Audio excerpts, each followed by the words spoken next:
Hi everyone, welcome to खुशी की दुनिया। खुशी की दुनिया में आपका बहुत बहुत स्वागत है। तो चलिए स्टार्ट करते हैं आज की समरी। देखो ना, तो इसके पास बात करने का टाइम है और ना इसके पास में सांस लेने की फुर्सत होती है। मतलब हर टाइम बिजी, काम काम काम। मतलब अगर आपने ज़्यादा बड़े सपने देख लिए और आपको लगता है कि बहुत परेशानी, थकान, बिजी है आप, टाइम ही नहीं है आपके पास दुनियादारी के लिए, तो ऐसा करना आपके और आपके गोल्स के लिए सही नहीं है। अगर आप हमेशा टायर्ड फील करेंगे तो आप में किसी काम को जल्दी फिनिश करने की कैपेसिटी, एबिलिटी नहीं रहेगी और आप क्रिएटिव भी नहीं रह पाएंगे। इसके लिए आपको ऐसा सिस्टम की ज़रूरत पड़ेगी जो काम सच में करती है। यह समरी हमको इम्पॉर्टेंट चीज़ों पर फोकस करना और अपने काम को कैसे करना वो सिखाएगी। तो चलिए सपनों को पूरा करने की इस जर्नी में एक और ऑडियो बुक समरी रेडी है आपके लिए, जहाँ पे हम समरीज को सुन सकते हैं, शेयर कर सकते हैं। तो चलिए स्टार्ट करते हैं आज की summary of 18 minutes, find your focus, master distraction and get the right things done, जिसे लिखा है पीटर ब्रैगमैन ने। तो इस समरी की बात करें तो यहाँ पे हम अपनी ज़िंदगी को ऑर्गेनाइज करना सीखेंगे और रियलाइज़ करेंगे कि कभी कभी हमको रुक करके अपनी ज़िंदगी के स्ट्रैटेजी को दोबारा से सोचना चाहिए ताकि हम बेहतर बन सके। अपने रिएक्शन को कंट्रोल करके अपनी ज़िंदगी को कंट्रोल करना है, हम वो भी सीखेंगे। जब हम अपनी इमोशन को अपने फैसले लेने देते हैं तो ये बहुत गलत होता है। इसीलिए हमको कुछ सिंपल ट्रिक्स भी यहाँ पे सीखने को मिलेगी, क्योंकि खुद को पहचानने से ही सक्सेस का रास्ता खुलता है। तो ये समरी हमको अपने पैशन को चुनने में गाइड करेगी और इसलिए हमको सबसे पहले अपनी समरी में बताए हुए 4 एलिमेंट के ऊपर फोकस करना होगा और इसके बाद अपने पैशन को ढूंढने के बाद अपने दूसरे स्टेप्स की ओर बढ़ सकते, जो है अपने लाइफ के फोकस एरियाज को चूज करना। अगर आप एम्बिशियस है तो इस चैप्टर से आपको अपने मैनेजमेंट को बेहतर तरीके से समझेंगे और उसे गोल्स जैसा महसूस नहीं करेंगे। इन सारे प्रिंसिपल्स को जानने के बाद लास्ट चैप्टर हमको टाइम मैनेजमेंट रूटीन सिखाएगा, जिससे हमारी ज़िंदगी बदल सकती है। तो क्या आप अपने लाइफ को 18 मिनट्स में चेंज करने के लिए रेडी है? अगर आपका जवाब हाँ है तो जर्नी को स्टार्ट करते हैं। सबसे पहले बात करते हैं आगे बढ़ने की होड़ को कम करना, यानी हम अपनी गलतियों को मानने से डरते हैं। कुछ लोग जब अपने प्रोजेक्ट को शुरू करते हैं तो फुल स्पीड में काम करते हैं। वो सोचते हैं कि ऐसा करने से उनको सक्सेस जल्दी मिलता है, लेकिन कभी कभी रुक करके सांस लेकर के अपनी स्ट्रैटेजी के बारे में दोबारा से सोचना चाहिए। जब भी हमको लगे कि हम कुछ गलत कर रहे हैं तो हमको कुछ देर के लिए खुद को स्लो करना पड़ेगा। अगर हम बहस या झगड़े में फंसे हैं और हमको लग रहा है कि शायद हम गलत साइड खड़े हैं, तो अपनी स्पीड को स्लो करके ध्यान से सोचना चाहिए कि आगे क्या करना है। दूसरी स्ट्रैटेजी है रुक करके फिर से स्टार्ट करना। चलिए मानते हैं कि आप अपना एक बिजनेस स्टार्ट कर रहे हैं और आपको लगता है कि आपका आइडिया सक्सेसफुल नहीं है, आप गलत डायरेक्शन पे जा रहे हैं। इससे पहले कि आप अपने फेल होते हुए बिजनेस में ज़्यादा पैसा है, ज़्यादा टाइम लगाए, तो आपको इस सिचुएशन में रुक करके सब कुछ फिर से शुरू करने का सोचना होगा। तो चलिए डॉक्टर एलन रोजनफील्ड का एग्जाम्पल लेते हैं। वो कोलंबिया स्कूल के पब्लिक हेल्थ डीन थे। उन्होंने हमेशा दूसरों की मदद में ही ज़्यादातर जीवन बिताया, खासकर HIV लोगों की मदद में। डॉक्टर एलन एक बड़े लीडर थे। उनके गुजर जाने के बाद स्कूल ऑफ पब्लिक हेल्थ का नाम उनके ऊपर रख दिया गया। एक बार डॉक्टर एलन छोटे बच्चों को वैक्सीनेशन देने पर अपने दोस्त ली के साथ में डिबेट कर रहे थे।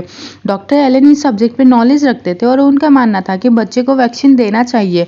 अपनी बात को सही साबित करने के लिए उन्होंने सॉलिड फैक्ट्स भी दिए, जिसमें यह बताया गया कि किस तरह वैक्सीन ने लाखों लोगों को पोलियो और मीजल्स जैसे खतरनाक बीमारियों से बचाया। दूसरी तरफ उनके दोस्त ली वैक्सीन के खिलाफ थे। ली ने एक आर्टिकल पढ़ी जिसके बेसिस पे वो अपनी बातों को सही मान रही थी। उन्होंने कहा कि वो आर्टिकल साबित करता है कि वैक्सीन से काफ़ी लोगों को नुकसान पहुंचा है। डॉक्टर एलन इस सब्जेक्ट के एक्सपर्ट थे, इसीलिए वे ली के बिना ठोस सबूत वाले आर्टिकल के ऊपर हंस भी सकते थे, लेकिन उन्होंने ऐसा नहीं किया। उन्होंने गुस्सा करने और खुद को सही साबित करने के बजाय बहस करना बंद कर दिया। थोड़ा स्लो हुए और थोड़ी देर सोचा, फिर डॉक्टर एलन ने ली से कहा कि उन्होंने उस आर्टिकल को नहीं पढ़ा है और उसे पढ़ने के बाद ही वह अपना फीडबैक देंगे। तो ठीक इसी तरीके से काफ़ी लोग यही सोचते हैं कि वो अपनी गलती मानेंगे तो अपना सम्मान, पोजीशन और पावर खो देंगे, लेकिन सच्चाई ठीक इसके उल्टा है। पूरी दुनिया के सामने अपनी गलती को मानना एक स्ट्रांग और मजबूत शख्स होने की निशानी है। इसीलिए अगर आपकी कोई बात या कोई काम नहीं बन रहा हो तो उसे ख़त्म करके कुछ और नया स्टार्ट करने में कोई गलत काम नहीं है। अपनी जिद में अपने फ्यूचर के मौकों को मत खोए। ऐसी सोच जो आपको रोक के रखे उसे छोड़ देनी चाहिए। यही सक्सेस पाने और आगे बढ़ने का रास्ता है। और इस आगे बढ़ने के रास्ते में सवाल है कि हमको कहाँ पहुँचना है। मतलब ये कि आपको याद होगा आपके स्कूल के मैथ्स टीचर को आप पसंद नहीं करते होंगे और उनकी ही वजह से आप मैथ्स में फेल हो गए होगे, शायद डिग्री भी नहीं ले पाए होगे। बहुत सारे लोग ऐसे ही जाल में फंस जाते हैं क्योंकि हम बाहर के फैक्टर्स को हमारे प्रेजेंट सिचुएशंस में हावी होने देते हैं। अपने फैसलों के बारे में बात करें तो हमें लगता है कि हमारी लाइफ का कंट्रोल हमारे हाथ में है, पर हम गलत हैं। अक्सर किसी ट्रिगर पर जब हम बिना सोचे झट से रिएक्ट करते हैं तो उसकी वजह से हम इन नतीजों पर पहुंचते हैं। एग्जाम्पल के लिए हमारे मैथ्स टीचर जिन्होंने हमको कम मार्क देने का डिसीजन लिया, तो यहाँ पर हमको हमारा फोकस बदलना होगा। लाइफ के ट्रिगर को हमारे नतीजे यानी कि हमारे रिजल्ट को कंट्रोल करने के बजाय हमको खुद को अपने रिजल्ट को कंट्रोल करना होगा। और हम ऐसा तभी कर पाएंगे जब ये सोचेंगे कि हमको क्या नतीजा चाहिए, क्या रिजल्ट चाहिए। फिर हमको स्लो होना चाहिए, वैसा रिएक्शन ढूंढना चाहिए जो गारंटी देगी कि हमने जैसा सोचा है वही नतीजा, वही रिजल्ट निकलेगा और हमको मनचाही सक्सेस मिलेगी। इस बुक के ऑथर पीटर एक कंसल्टेंट भी, उनके एक क्लाइंट का नाम हंटर था जिनकी कंपनी पर बहुत सारे केस चल रहे थे और उनका नाम प्रेस के सामने बहुत खराब था। पीटर हंटर की प्रॉब्लम को सुलझाना चाहते थे। एक दिन हंटर ने पीटर से कहा कि दिखने में तो वो उनकी हेल्प के लिए रेडी लगते हैं, पर वो उनकी कंपनी को इन प्रॉब्लम से उबार नहीं पाएंगे। हंटर ने पीटर से ये भी कहा कि उन्होंने पहले भी बहुत सारे कंसल्टेंट को हायर किया था और पीटर के फेल होने के बाद आगे के कंसल्टेंट हायर करते रहेंगे। इस बात को सुनकर के पीटर को बहुत बुरा लगा और हंटर के ऑफिस से निकलने के बाद उन्होंने फौरन अपने अंकल को कॉल किया। अंकल से कहा कि वे हंटर को पसंद नहीं करते हैं, इसीलिए वे उसकी कंपनी के लिए काम करना नहीं बंद कर देंगे। अंकल इस बात को सुनकर के हंसे और पीटर को एक इम्पोर्टेंट लेसन सिखाया। उन्होंने कहा कि जरूरी नहीं कि हम जिसके साथ में बिजनेस करते वो हमें पसंद आए, हमें तो बस अपने बिजनेस या काम पर ध्यान देना चाहिए। इसीलिए पीटर ने डिसाइड किया कि वे हंटर के लिए काम करेंगे और वहाँ उनके काफी सालों तक काम किया। एक दिन पीटर हंटर के ऑफिस में गए, वहाँ शेल्फ में अपनी लिखी हुई बुक देखी। पीटर ने पूछा कि क्या हंटर ने उस किताब को पढ़ा है। हंटर ने जवाब दिया हाँ, उसने वो बुक पढ़ी है और फिर ये भी बताया कि बुक बहुत अच्छी है। उस एक बातचीत ने पीटर के मन में हंटर के लिए उनकी सारी भावनाओं को बदल दिया। अब वे हंटर को पसंद करने लगे थे। अगर पीटर ने हंटर को नापसंद करने की वजह से उनकी कंपनी में काम नहीं किया होता तो उन्हें वो जॉब नहीं मिलती जो उन्हें सालों तक पैसे देते रहा। तो एग्जैक्टली वही होता रहा कि जब हम अपने रिएक्शन को डिसाइड करने देते हैं कि हमें आगे क्या करना है, तो इन्हीं वजह से हम बहुत सारे अच्छे मौके भी खो देते हैं। तो इस तरीके से कोई भी मौका आप ना खोए, इसके लिए आपको सही कदम चूज करना पड़ेगा। यानी 4 एलिमेंट के इंटरसेक्शंस पर अपना कदम चुनिए। चलिए जानते हैं ये कैसे करेंगे। हम बहुत शोर शराबे वाली दुनिया में रहते हैं और बहुत सारी चीज़ों को करना चाहते हैं। कभी कभी हमें लगता है कि हम ये कर ही नहीं पाएंगे क्योंकि हमें पता ही नहीं होता कि क्या चूज करना है। फिर आखिर में हम कुछ नहीं करने का फैसला लेते हैं। तो आप अभी से इस पे काम करना स्टार्ट नहीं करेंगे तो आगे जाकर के लाइफ में इतने ज़्यादा मौके आएंगे कि हम डिस्ट्रैक्ट हो सकते हैं। हमको 4 एलिमेंट यानी कि 4 एलिमेंट पर फोकस रखना है। फर्स्ट एलिमेंट है हमको अपनी ताकत के बारे में, अपनी पावर के बारे में पता होना चाहिए और इस पे मास्टर बन जाने तक खुद को इम्प्रूव करना चाहिए। जब आप उस बात पे अपना फोकस रखते हैं जिसमें आप बेस्ट हैं तो आपके जीतने के चांसेस ज़्यादा होते हैं। सेकेंड एलिमेंट है कि अपनी कमजोरियों से भागे मत, बल्कि उसे अपनाइए, एक्सेप्ट करिए। इस कमजोरी से फ़ायदा उठाने की कोशिश करिए। अगर लोगों को पता चले कि आपने अपनी कमजोरियों से कोई तकलीफ नहीं है तो आपको कोई हरा नहीं सकता। थर्ड एलिमेंट आता है कि आप में कुछ बात है जो सबसे यूनिक, सबसे अलग है, तो उसे चेंज ना करें। दुनिया से अलग और डिफरेंट होना बड़ी बात होती है। जब आप वही करते हैं जिसे पूरी दुनिया फॉलो करते है तो आप कॉम्पिटिशन में शायद ही जीत पाएंगे। इसीलिए आप में जो बात अलग है उसे एक एडवांटेज की तरह लिए उसका फ़ायदा उठाइए। फोर्थ एलिमेंट है कि अपनी ज़िंदगी का, अपनी लाइफ का पैशन ढूंढना। जब आप आने वाले साल की प्लानिंग शुरू करेंगे तो आप अपने फोकस इच्छा पर रखें, ना कि उन चीज़ों पर जिसे आप पैसे बनाते हैं। आपका पैशन ही एक ऐसी चीज़ होनी चाहिए जिसे आप हमेशा कर सके और उसे करने के लिए कुछ सोचना ना पड़े। तो चलिए एक परफेक्ट एग्जाम्पल देखते हैं कि कैसे एक इंसान ने अपनी कमजोरी को अपना करके उसे अपना काम बनाया। जॉब एक सक्सेसफुल आदमी थे और बड़े दिल वाले होने के लिए बहुत ही फेमस थे। चैरिटी फाउंडेशन को अपनी जायदाद का बड़ा हिस्सा देना उनका सबसे बड़ा अचीवमेंट था। एक बार जॉफ अपने दोस्त के साथ में लंच कर रहे थे, तभी वहां पर पे वेटर ऑर्डर लेने आया। जॉफ ने उससे श्रिम्प सैलेड मंगवाया, लेकिन कहा कि उन्हें अपने सैलेड सैल्मन के साथ चाहिए, श्रिम्प के साथ नहीं। वेटर ने हंस करके जॉब से कहा कि वो इसका अरेंजमेंट कर लेगा और कहा कि इसके लिए उन्हें एक एक्स्ट्रा डॉलर देने पड़ेंगे क्योंकि सैल्मन श्रिम्प से ज़्यादा महंगा है। कुछ पल सोचने के बाद जॉब ने कहा कि अब वे श्रिम्प ही लेंगे, सैल्मन नहीं। हालांकि जॉब काफ़ी अमीर है, लेकिन फिर भी वे $1 की भी कीमत समझते हैं। कुछ लोग कह सकते हैं कि जॉब बहुत कंजूस है या फिर अजीब है, लेकिन उन्हें जॉब की सोच के बारे में कुछ नहीं पता जिसने उन्हें सक्सेसफुल बनाया। जॉब अपने प्रिंसिपल को बहुत ही स्ट्रिक्टली फॉलो करते हैं। उनका मानना है कि अगर कोई चीज़ रिटर्न में डबल वैल्यू नहीं देती है तो उसके लिए अपने पैसे लगाना बेकार है, फिर चाहे वो $1 ही क्यों ना हो। जॉब एक ऐसे एग्जाम्पल है जिन्होंने अपनी कमजोरी के खिलाफ नहीं बल्कि अपने फायदे के लिए इस्तेमाल किया। इन्हीं प्रिंसिपल्स की वजह से उन्होंने अपनी दौलत बनाई। जॉब अपने पैसे के लिए ये अजीब सा नजरिया है, उसे उन्होंने दिल से अपनाया। और अगर आप भी ऐसी जिंदगी जीना चाहते हैं जो दूसरों से अलग है, तो आपको खुद को पहचानना होगा। आपको अपनी ताकत और अपनी कमजोरी के बारे में भी पता होना होगा ताकि आप उन पे फोकस करके उन्हें अपने काम में लगा सके। दूसरों से अलग होने के बजाय आपको शर्मिंदा होने की ज़रूरत नहीं है। आपको सक्सेसफुल बनना है क्योंकि आप अलग है, आप यूनिक है। और ये बात जान लेने के साथ में फिर से आते हैं डिसाइडिंग व्हाट टू डू। चलिए जानते हैं कि क्या करना है, और हम क्या कर रहे हैं। तो क्या आपको वो वक्त याद है जब आपके पास करने के लिए बहुत सारे काम होते थे, लेकिन आपको पता ही नहीं था कि स्टार्ट कहाँ से करना है? एक्चुअली ना, हम सबको इस सभी से गुजरना पड़ता है। हमें लगता है कि किसी काम को ज़्यादा करने से हम ज़्यादा प्रोडक्टिव होंगे, लेकिन हकीकत में ये ठीक उल्टा है। अगर आपकी लिस्ट में करने के लिए 20 काम है तो आप थक जाएंगे और हार्ड वर्क करने के बजाय आप बस रुक जाएंगे। हर साल आपका फोकस 5 चीज़ों पर होना चाहिए, जिसमें से 3 गोल अपने काम के लिए और 2 अपने पर्सनल लाइफ के लिए होने चाहिए। इसीलिए जब आपने अपनी टू डू लिस्ट बनाएंगे तो वो सिर्फ वो 5 चीज़ें लिखें जिन पे आपका फोकस रहे। जैसे कि फ्यूरेला एक मिड साइज टेक कंपनी के सेल्स हेड थी। उन्होंने पीटर की हेल्प मांगी जो कि बहुत ज़्यादा कंफ्यूज फील कर रही थी। फ्यूरेला के पास करने के लिए काफ़ी कुछ था। उन्हें एशिया में सेल्स की परफॉर्मेंस के मुद्दे पर सॉल्व करना था, यूएस टीम के कुछ प्रॉब्लम को भी फिक्स करना था और सीईओ के साथ में स्ट्रैटेजी भी डिस्कस करनी थी। ये सब टास्क फ्यूरेला के उस एक दिन की टू डू लिस्ट में लिखा था। इसके अलावा भी उन्हें बहुत कुछ करना था। फ्यूरेला के पास इतना ज़्यादा काम था कि उन्हें पता ही नहीं था कि करना क्या है। वो बिल्कुल ठंडी पड़ जाती और कुछ भी स्टार्ट नहीं कर पाती। ऐसा इसीलिए होता था कि उसने पहले से ही इन कामों के आगे हार मान ली थी। उन्हें सांस लेने के लिए कुछ पल चाहिए थे। फिर जब फ्यूरेला ने अपने लिस्ट को ऑर्गेनाइज करने का सोचा तो उन्हें उसमें ऐसे काम दिखाई दिए जो वाकई में इंपॉर्टेंट नहीं थे। ये काम बस कैलेंडर में जगह गए थे और यही उन्हें परेशान करते थे। अगर आप आपके एम्बिशियस शख्स है तो आपको ऑर्गेनाइज होने की जरूरत है, वरना आप कुछ भी काम नहीं कर पाएंगे। सबसे पहले उन 5 कैटेगरीज के बारे में डिसाइड करिए जिनमें आपको इस साल फोकस करना है। फिर एक ऐसी लिस्ट तैयार करिए जिससे आप इस गोल्स को अचीव कर लेंगे। ऐसा करने से आप पक्का कर लेंगे कि आपका टाइम वेस्ट नहीं हो रहा है, इससे आप फोकस रहेंगे और आपको कोई डर नहीं होगा और सारा दिन आप थका हारा भी महसूस नहीं करेंगे। वो कहावत है कि कभी कभी कम भी ज़्यादा होता है, तो हमको आने वाले साल के लिए 5 गोल्स सोचने चाहिए। बस याद रखें कि आपको 3 करियर गोल्स और 2 पर्सनल गोल्स चाहिए। तो गोल्स डिसाइड होने के बाद अब अगला स्टेप लेंगे कि अपनी टू डू लिस्ट में से चीज़ें निकालनी होगी। जब आपने फोकस करने के लिए 5 कैटेगरीज चूज कर लिया और अपने सारे टास्क को सही कैटेगरीज पे रखना भी सीख लिया, तो अब टाइम आता है अपने बाकी के दूसरे टास्क के बारे में सोचने का। सब कुछ ऑर्गेनाइज करने के बाद आपके पास अब वो टास्क बच जाएंगे जिनकी कोई कैटेगरी नहीं पर आपको उनको करना भी है। तो आपके पास ऐसे काम भी होंगे जिसे आप दिन में कभी पूरा नहीं कर पाएंगे। तो आप ऐसे टास्क का क्या करेंगे?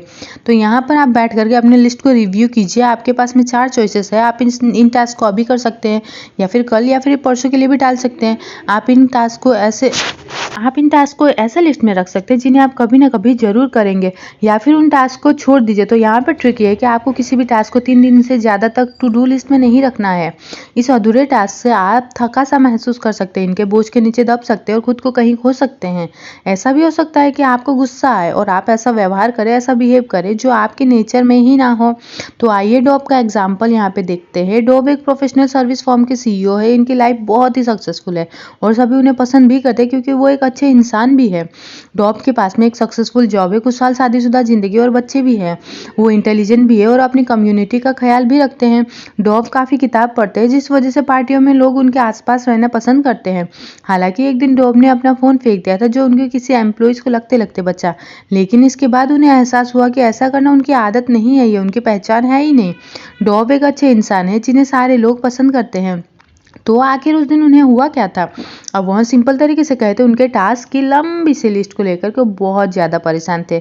डॉब के काफ़ी काम ऐसे रह गए थे जिन्हें वो पूरा नहीं कर पाए थे। इस वजह से वे खुद को बेकार महसूस करते थे। उनके पास जो भी अचीवमेंट थे उन्हें लेकर के वो बिल्कुल भी खुश नहीं थे। उन्हें लगता था कि वे और भी बहुत कुछ कर सकते हैं। फ़ोन फेंकने के बाद डॉब ने माफ़ी मांगने की कोशिश की और सब कुछ ठीक करना चाहा, लेकिन प्रॉब्लम ये थी कि लोगों के सामने उनकी एक गलती भी लोगों का नज़रिया बदल सकती थी।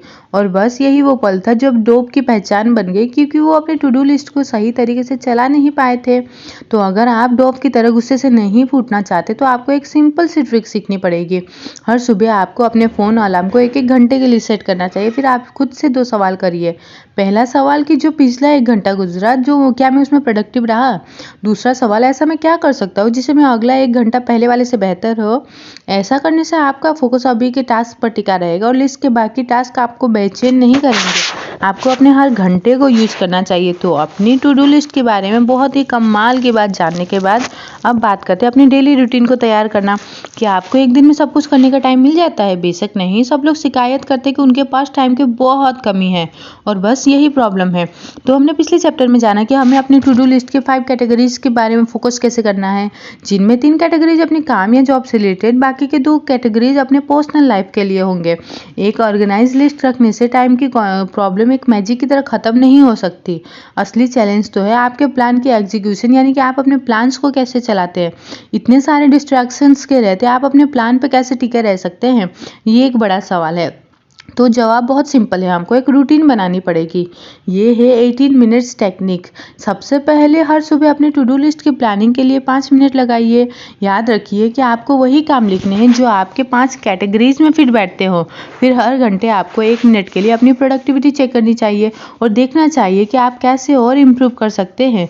सबसे लास्ट स्टेप आता है कि हर रोज़ दिन के आखिर में 5 मिनट के लिए रिव्यू करना कि आपका दिन कैसे बीता। आप ये पूछ सकते हैं कि आपके दिन भर में क्या सीखा, आपको कौन सी बात में इम्प्रूव करनी है। जैसे कि जैक लेलैंड के फिटनेस गुरु थे, वो लोगों से भरी नावों के साथ खुद को बांध के 1 माइल तक स्विम करके इन नाव को खींचने के लिए फेमस थे। वैसे ऐसा करना काफ़ी यूनिक है, जिसके लिए काफ़ी ज़्यादा पावर चाहिए होती है। जैक का शो टीवी पे आता था और ये अमेरिका के टीवी पे चलने वाली सबसे लंबी फिटनेस शो थी। ये 34 सालों तक चली थी। लोगों को नहीं पता था कि जैक एक टीवी सेलिब्रिटी से बढ़कर थे। उन्होंने बहुत सारे एक्सरसाइज मशीन बनाए जो कि पूरी दुनिया में मशहूर थे। इनमें से एक था वेट सेलेक्टर मशीन, जो हेल्थ क्लब्स में यूज होता था। जैक के सक्सेस का सीक्रेट बहुत ही सिंपल था। उन्होंने अपने लिए एक सॉलिड रूटीन बनाई थी जिसे वो रोज फॉलो करते थे। जैक हर सुबह 2 घंटे के लिए एक्सरसाइज करते थे, 1.5 घंटे के लिए वेट लिफ्टिंग करते थे और बाकी के आधे घंटे में स्विमिंग या वॉक करते थे। 90 साल की उम्र में जैक गुजर गए, पर आखिरी दिन तक वे अपने उम्र के बावजूद भी अपना रूटीन फॉलो करते रहे। उनकी लिखी हुई आखिरी बुक थी लिव यंग फॉरएवर, जो उनकी 11वीं बुक थी। 90 की उम्र में बुक लिखना आसान बात नहीं है, लेकिन अपने ओल्ड एज में वेट लिफ्ट करना सुपर ह्यूमन जैसा है। जैक को पता था कि अपना फोकस कहाँ रखना है और वे इस बात को कभी नहीं भूलते थे। उन्होंने कभी एक दिन की भी छुट्टी नहीं ली, क्योंकि वे अपने रूटीन के पावर में बिलीव करते थे। अगर आपको भी जैक जैसा एक्स्ट्रा ऑर्डिनरी और सक्सेसफुल बनना है तो आपको अपने गोल्स को अपना रिचुअल बनाना ही होगा। 18 मिनट्स रिचुअल को अपनी लाइफ में अप्लाई करना स्टार्ट करें और देखें कि आपकी लाइफ रोज कैसे बेहतर होती है। तो इसी के साथ टाइम आ गया है कंक्लूजन का। तो मुद्दा मामला ऐसा है समरी का कि यहाँ पे हम जान गए कि कैसे अपने 18 मिनट खर्च करके अपनी ज़िंदगी हम बदल सकते हैं। ये जानने के बाद कि हम थोड़ी देर रिलैक्स कर सकते हैं। हमको जो भी बातें रोक करके रखती होगी आपको उनको छोड़ना होगा। खुद की गलतियों को मानना कमज़ोरी नहीं है, बल्कि ये एक स्टेप्स है जिससे हम बेहतर सोचेंगे और अच्छा काम करेंगे। हमने ये भी सीखा कि अपने रिएक्शंस को कैसे कंट्रोल रखना है ताकि हम अपनी ज़िंदगी को कंट्रोल रख सकें। यहाँ हमेशा हमारी इमोशंस पर डिपेंड नहीं करता। हमको हमारे फैसले के बारे में स्मार्ट होना ज़रूरी है, भले ही कितना मुश्किल क्यों ना हो। हमको हमेशा सही स्टेप्स लेना चाहिए। अपनी लाइफ को बदलने के लिए हमको 4 एलिमेंट्स पर फोकस करने पड़ेंगे। ये एलिमेंट है हमारे ताकत, कमजोरी, हमारे डिफरेंसेस और लाइफ के पैशन। इस समरी में हमने हर साल अपने ज़िंदगी के 5 एरिया को कवर करने के लिए अपने गोल्स को कम करना सीखा। अगर आप 5 से ज़्यादा कैटेगरीज पर फोकस करते हैं तो हम गुम हो जाएंगे, हम खो जाएंगे, क्योंकि हम सबको एक साथ हैंडल नहीं कर सकते हैं। हमने 18 मिनट की रूटीन ये भी सीखा कि जो हमको फोकस करने के लिए हेल्प करेगी और हमारे डिस्ट्रैक्शंस को भी हटाएगी। इस रूटीन को फॉलो करने के लिए हमको रोज़ सुबह 5 मिनट अपनी प्लानिंग में लगानी पड़ेगी। फिर हमको हर घंटे 1 मिनट के लिए अपनी प्रोडक्टिविटी को चेक करना पड़ेगा और दिन खत्म होने पर 5 मिनट अपने पूरे दिन का रिव्यू करना पड़ेगा। इस रिचुअल को रोज फॉलो करके हम अपनी सक्सेस के लिए एक स्ट्रॉन्ग फाउंडेशन बना सकते हैं। तो इंतजार किस बात का, 18 मिनट यानी कि 18 मिनट टेक्निक्स को यूज करके हम अपने गोल्स को हासिल कर सकते हैं। हम ऐसे डेली रूटीन्स बना सकते हैं जो विनर्स के लिए है। और इस बारे में तो हमने जान ही लिया है, तो इसी के साथ में हम कहेंगे कि समरी तो यहाँ पे खत्म होती है, समाप्त होती है, लेकिन हमारी 18 मिनट की जर्नी शुरू होनी बाकी है। चाहे तो अभी से स्टार्ट करें या फिर कोई ना टू डू लिस्ट में कल का दिन ऐड कर ले, अंत पंत बस शुरू करें, जब भी करें, जैसे भी करें। और ये समरी आपको कैसे लगी इसी के साथ ये बताना, कमेंट बॉक्स में लिखना ना भूलो। साथ ही साथ अगर कोई और समरी को सुनना चाहते हैं वो भी बता दीजिए। और अपना ढेर सारा प्यार जैसे आप अभी तक में देते आ रहे हैं वैसे ही देते रहिएगा। और आप कुछ भी बोलना चाहते हैं, कोई आइडिया है, कोई सजेशन है, तो आप कमेंट बॉक्स पे लिख सकते हैं। इसी बात पे रखिए अपना ढेर सारा ख्याल। Thank you for listening this audio. सपने देखना ना छोड़े, एक पूरा हो जाए तो दूसरा देख लीजिए। सपने को अपडेट करते रहिए, लेकिन इस बुक में बताए हुए सारे प्रिंसिपल्स बुक्स को फॉलो करते रहिए।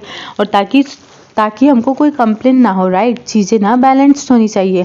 चीज़ों को बैलेंस करने के लिए लग जाइए एक और मिशन पर। और हम मिलते हैं अगली समरी में। रखिए अपना ढेर सारा ख्याल। Thank you.